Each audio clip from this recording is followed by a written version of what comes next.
Для хейтеров отдельно скажу, что проводим дегустацию первого блюда. Снегобратья! Пиф-паф. И сделали из него колбасу.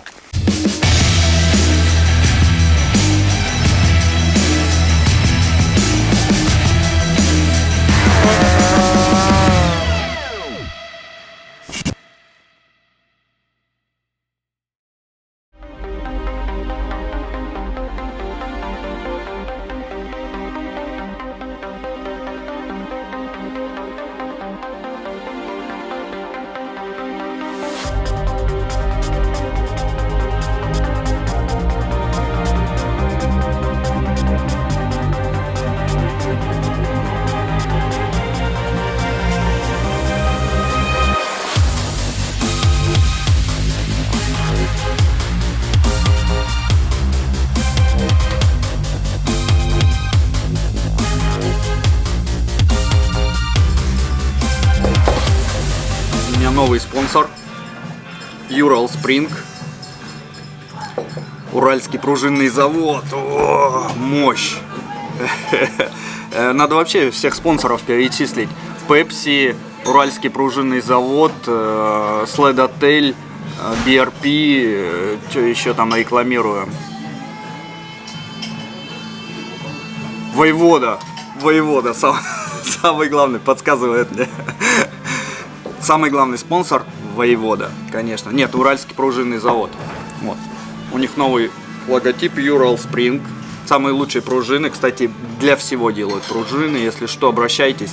Ссылку не даю. Гуглите специально, чтобы сложнее. Ребята, ну чё, это наш этот сибирский диалект. Чё,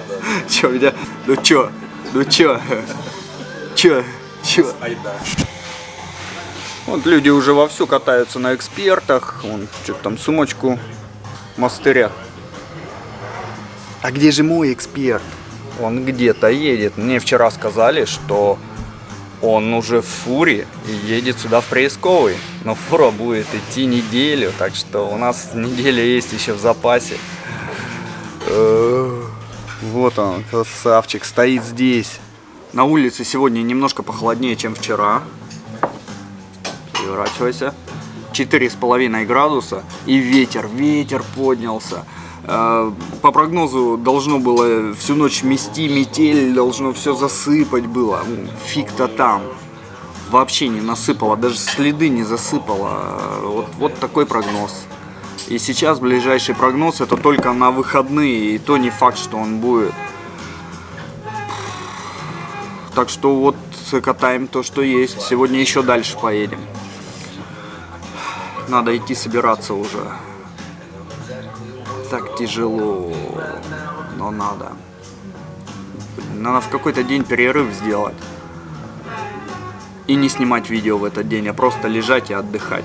Точно, в один из дней так и сделаю.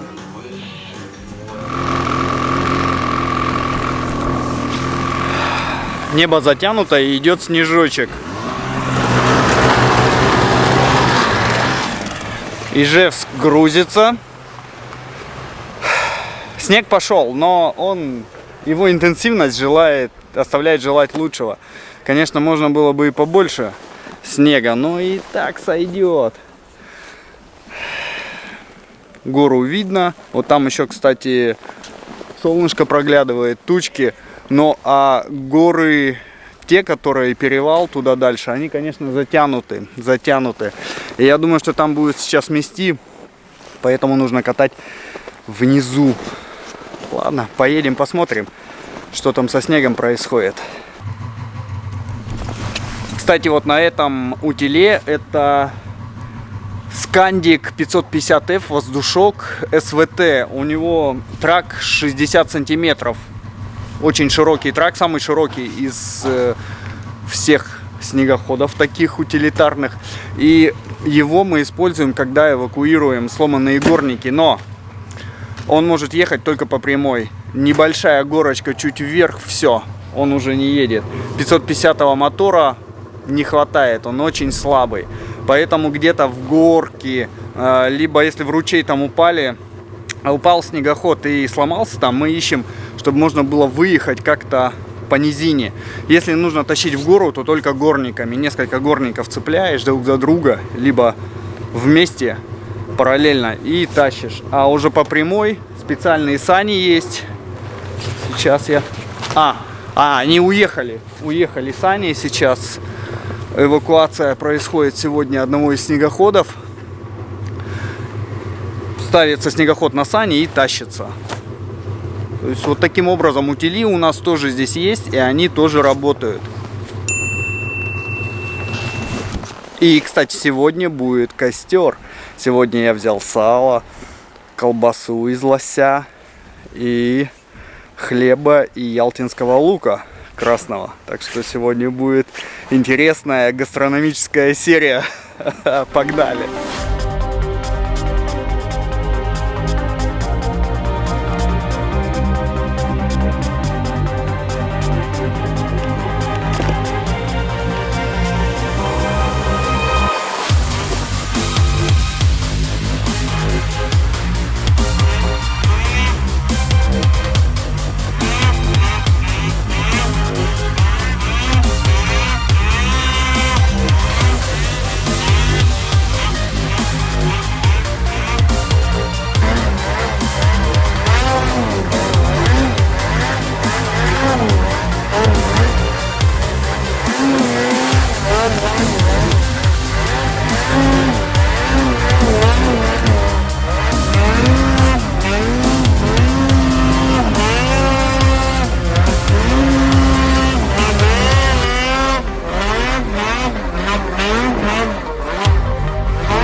Ребята, все нормально.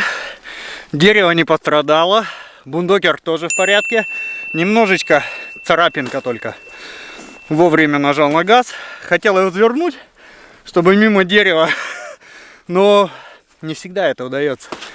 Но снег, ребята. Просто кайф, кайф. Реально, бундокер валит, едет. Эксперт ехал бы лучше, я уверен. Но моего эксперта еще нет.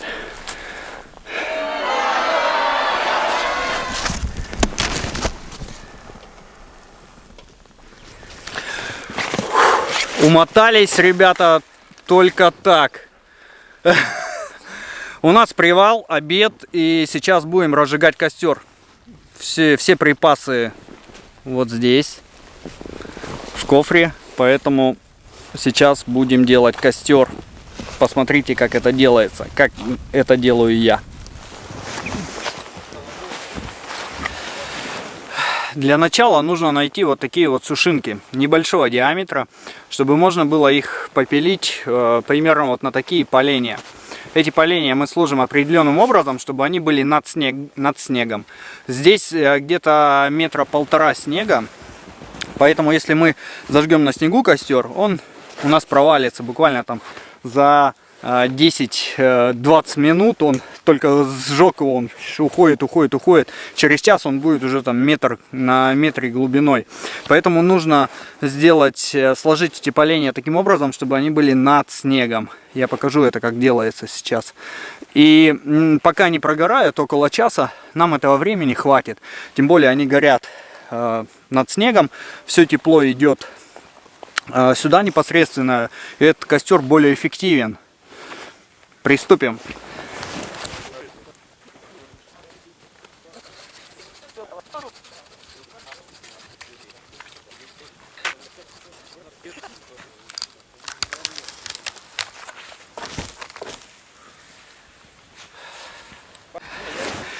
Все, сушинка завалена. Сейчас нужно ее попилить на поленья. Для хейтеров отдельно скажу, что это сушина. Она уже давно мертвая. И второй момент. Пенек. Очень много раньше было хайпа типа: вы пилите деревья, оставляете пеньки, потом снегобратья. Снегобратья! Ломают рычаги. Ребята, тут пеньков миллион. И плюс-минус один пенек ровным счетом ничего не даст. Тем более я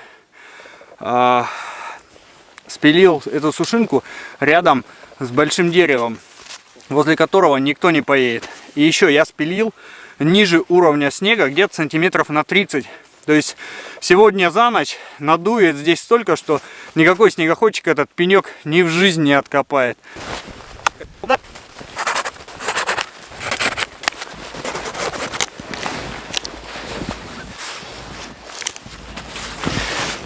Вот и все, накромсали сушинку. Сейчас приступим к складыванию костра. Немножко нужно очистить от снега площадочку. В принципе, можно и не очищать.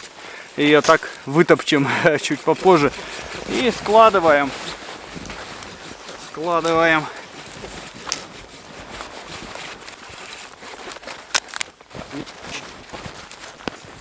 Так, еще пилить. Не видно было, вот. Делаем вот такие козлы, чтобы можно было потом поленья положить сверху.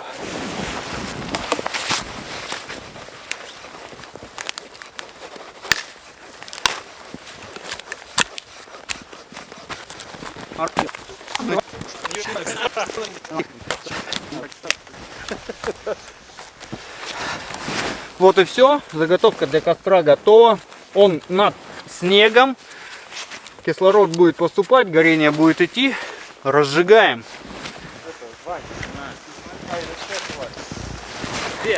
Сухое горючее. Герметичное когда-то было. Когда-то в начале сезона, когда я положил в рюкзак.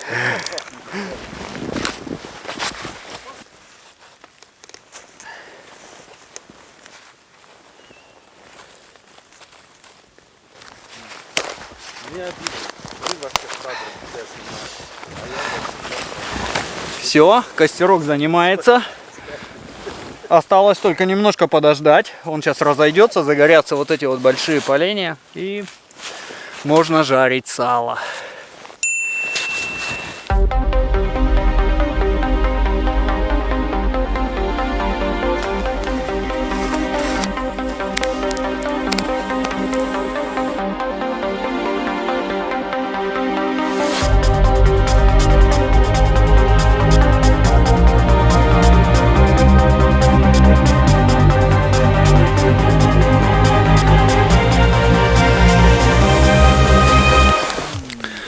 Проводим дегустацию первого блюда. Это сало, которое приготовил мой отец, Александр Афанасьевич. Так что привет тебе, папа. Сало огонь. Просто поджаренный хлебушек из сладотеля, который они сами делают, кстати, пекут. И ялтинский лучок.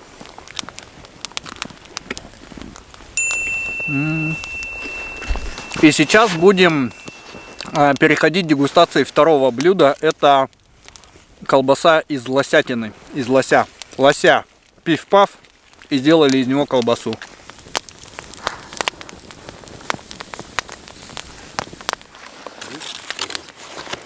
хлебушек, колбаса из лося, ялтинский лук.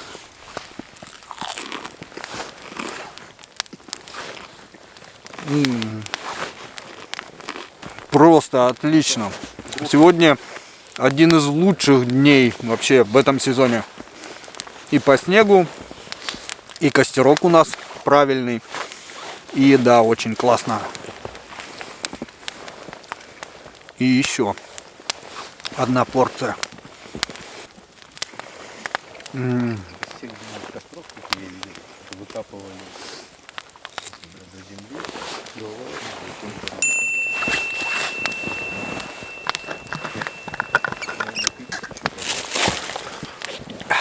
Ну и чаечек.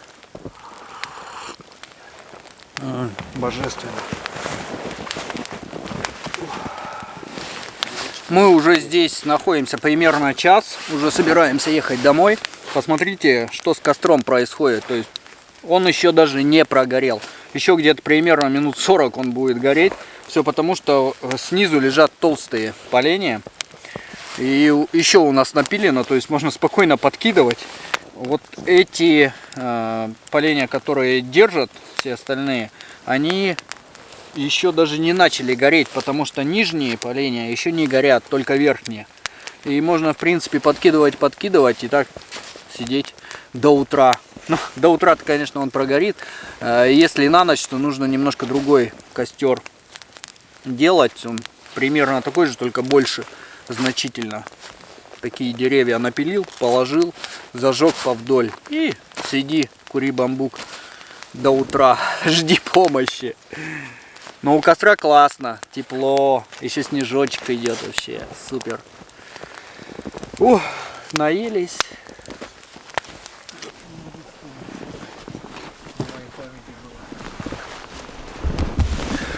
Посмотрите, сколько снега на снегоходе. Это здесь на морде еще вытаивает, а на сиденье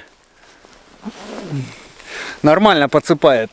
Завтра следов здесь не будет, это 100%.